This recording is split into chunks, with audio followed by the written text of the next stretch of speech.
एक बहुत बड़ा शक्तिशाली साम्राज्य, जादू टोने का खौफ और एक ऐसा हीरो जिसका नाम शायद ही किसी ने सुना हो।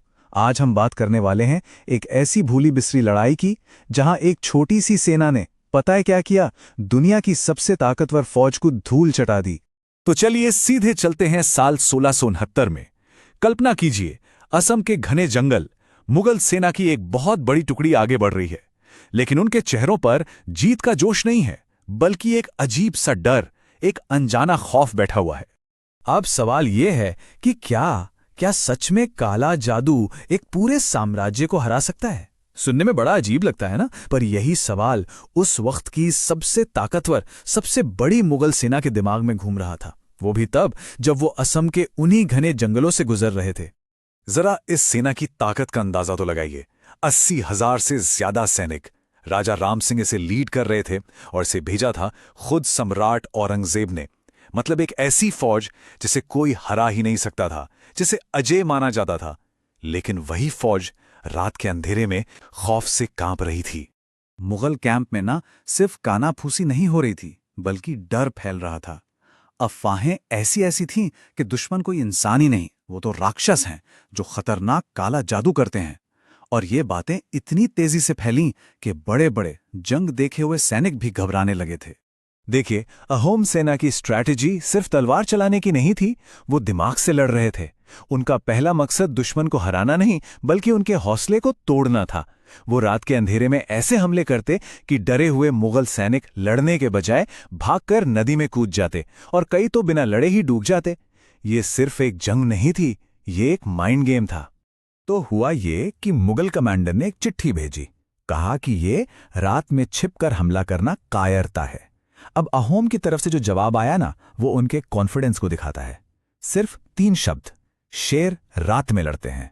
मतलब एकदम साफ था, हम शिकारी हैं, शिकार नहीं। तो सवाल ये उठता है कि आखिर थे कौन ये लोग? कौन थी ये रहस्यमय योद्धा जो दुनिया की सबसे बड़ी फौज के दिल में इतना खौफ पैदा कर सकते थे? देखिए, ये कोई छोटा मोटा कबीला नहीं था, ये थे अहोम, एक ऐसा राजवंश जिसने ब्रह्मपुत्र घाटी पर पूरे 600 साल, जी हां 600 साल तक राज किया। ये मुगल साम्राज्य के पूरे शासनकाल से भी कहीं ज्यादा लंबा समय है। मतलब साफ है, इस इलाके के असली बादशाह तो वही थे। और पता है सबसे कमाल की बात क्या है? हम उनके बारे में इतना सब कुछ इसलिए जानते हैं क्योंकि वो अपने समय के बेहतरीन इतिहासकार थे। वो बुरंजी नाम से हर चीज का रिकॉर्ड रखते थे। सोचिए, उस जमाने में जब ज्यादातर इतिहास सिर्फ कहानियों और किस्सों में जिंदा रहता था, अहोम हर घटना को लिख रहे थे। इससे पता चलता है कि वो कितने एडवांस्ड और ऑर्गेनाइज थे। तो ये लड़ाई ना 2 बिल्कुल अलग तरह की ताकतों के बीच थी। एक तरफ मुगलों की जबरदस्त जमीनी फौज और दूसरी तरफ अहोम जो नदी और जंगलों के राजा थे। ये सिर्फ 2 सेनाओं की टक्कर नहीं थी, ये 2 अलग अलग लड़ने के तरीकों की, 2 अलग अलग फिलॉसफी की टक्कर थी। अब इतने बड़े, इतने ताकतवर दुश्मन से लड़ने के लिए अहोम को एक असाधारण कमांडर की जरूरत थी। कोई ऐसा जो सिर्फ बहादुर न हो बल्कि बहुत ज्यादा होशियार भी हो। और उन्हें वो मिला लचित बोरफुकान के रूप में। अहोम साम्राज्य की एक सबसे बड़ी खासियत थी कि वो जन्म से ज्यादा काबिलियत को मानते थे, और इसका सबसे बड़ा उदाहरण खुद लचित का परिवार था। उनके पिता एक बंधुआ मजदूर से अपनी मेहनत और टैलेंट के दम पर कमांडर इन चीफ के पद तक पहुंचे थे। तो लचित ने बचपन से यही सीखा था कि पद नहीं, काम बड़ा होता है। लचित के लिए अनुशासन और देश सबसे ऊपर थे। रिश्ते, नाते, परिवार सब बाद में। एक किस्सा है, जब जंग की तैयारियों में देरी हो रही थी और वजह थे उनके अपने सगे मामा। तो जानते हैं लचित ने क्या किया?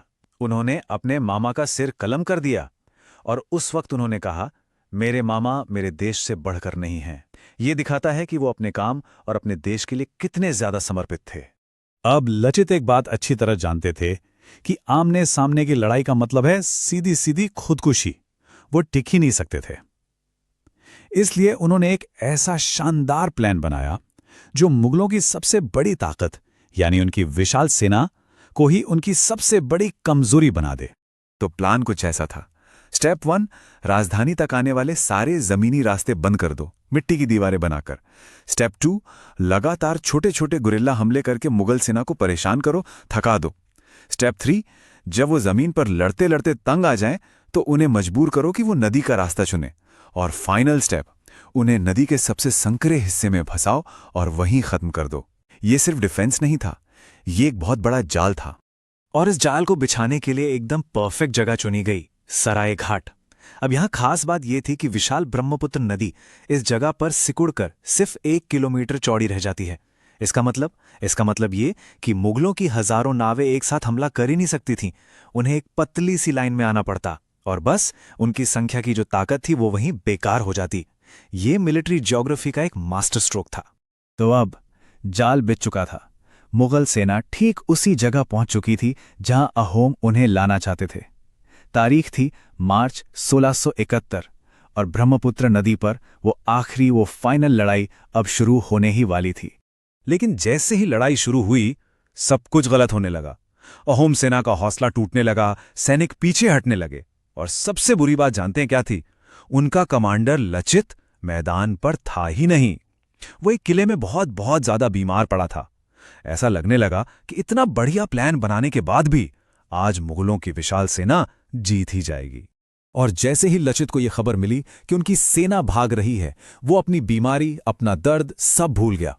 वो एक युद्ध नाव पर चढ़ा और अपनी भागती हुई सेना के सामने जाकर गरजा, अगर भागना है तो भागो, लेकिन जाकर राजा को बता देना कि उनका जनरल आखिरी दम तक लड़ा। अपने बीमार लीडर को लड़ने के लिए आता देख अहोम सैनिकों में जैसे बिजली सी दौड़ गई। शर्म और एक नए जोश के साथ उन्होंने लड़ाई का पूरा पासा ही पलट दिया। वो वापस मुड़े और ऐसा जोरदार हमला किया कि मुगल बेड़े को चारों तरफ से घेर लिया। और इसी अफरा तफरी के बीच जो मुगल एडमिरल था मुनव्वर खान, वो अपने जहाज पर बड़े आराम से हुक्का पी रहा था, शायद अपनी जीत का जश्न मनाने की तैयारी कर रहा था। तभी एक गोली उसे आ लगी और वो वहीं ढेर हो गया। बस अपने कमांडर की मौत देखते ही मुगलों का बचा कुचा हौसला भी टूट गया और उनकी ताकतवर फौज तितर बितर होकर भाग खड़ी हुई। सराय घाट की ये जीत सिर्फ एक जीत नहीं थी, ये एक चमत्कार था।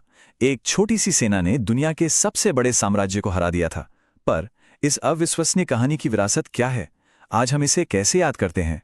आज भी असम में और इंडियन मिलिट्री में लचित का नाम बहुत सम्मान से लिया जाता है, लेकिन अफसोस की बात यह है कि अपने इलाके के बाहर उनकी एक कहानी ज्यादातर लोगों को पता ही नहीं है। और शायद सबसे दुखद बात, इस ऐतिहासिक जीत के सिर्फ 1 साल बाद उसी बीमारी की वजह से लचित की मृत्यु हो गई। अहोम सैनिक कितने काबिल थे, इसका सबसे बड़ा सबूत तो खुद उनके दुश्मन मुगल कमांडर राजा राम सिंह के शब्दों से मिलता है। उसने लिखा था कि हर एक अहोम सैनिक नाव चलाने, तीरंदाजी, खाइयां खोदने और बंदूक चलाने में माहिर है। और उसने ये भी माना कि ऐसी मल्टी टैलेंटेड सेना उसने पूरे भारत में कहीं और नहीं देखी। लचित बोरफुकान की कहानी हमें एक बात याद दिलाती है कि इतिहास हमेशा बड़े और मशहूर विजेता ही नहीं लिखते। ये हमें सोचने पर मजबूर करती है कि इतिहास के पन्नों में ऐसे कितने ही हीरो, कितनी ही कहानियां दबी पड़ी हैं जो बस हमारे खोजे जाने का इंतजार कर रही हैं।